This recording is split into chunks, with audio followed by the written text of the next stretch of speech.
এখন যুদ্ধ করা অসম্ভব, তাই বাংলাদেশের মূল ভূখণ্ডে হামলা চালিয়ে যাচ্ছে। ক্রমাগতভাবে আক্রমণ শক্তিশালী হচ্ছে, এক পর্যায়ে সরাসরি বাংলাদেশের ভূখণ্ডে আক্রমণ করবে। সীমান্ত সংঘর্ষ বাংলাদেশের নিয়ন্ত্রণে থাকবে না, কারণ মিয়ানমার আগ্রাসী মনোভাব প্রকাশ করলেও বাংলাদেশ সামরিক বাহিনী নীরব। মিয়ানমার বিষয়টি বাংলাদেশের দুর্বলতা হিসেবে চিহ্নিত করেছে, তাই হামলা চালিয়ে যেতে সাহস পাচ্ছে।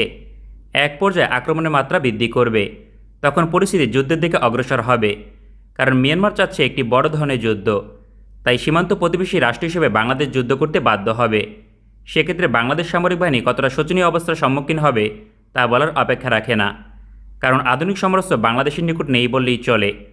অন্যদিকে মিয়ানমার বিপুল পরিমাণে সমরাস্ত্র কিনেছে, তাই সরাসরি যুদ্ধে বাংলাদেশের জয়লাভ করার সম্ভাবনা নেই বললেই চলে। মিয়ানমারের লক্ষ্য পার্বত্য চট্টগ্রামের একটি অংশ দখল করা, পাশাপাশি সেন্ট মার্টিন দ্বীপ দখল করবে। কয়েক দশক থেকে সেন্ট মার্টিন দ্বীপের মালিকানা দাবি করে মিয়ানমার। সুতরাং সেন্ট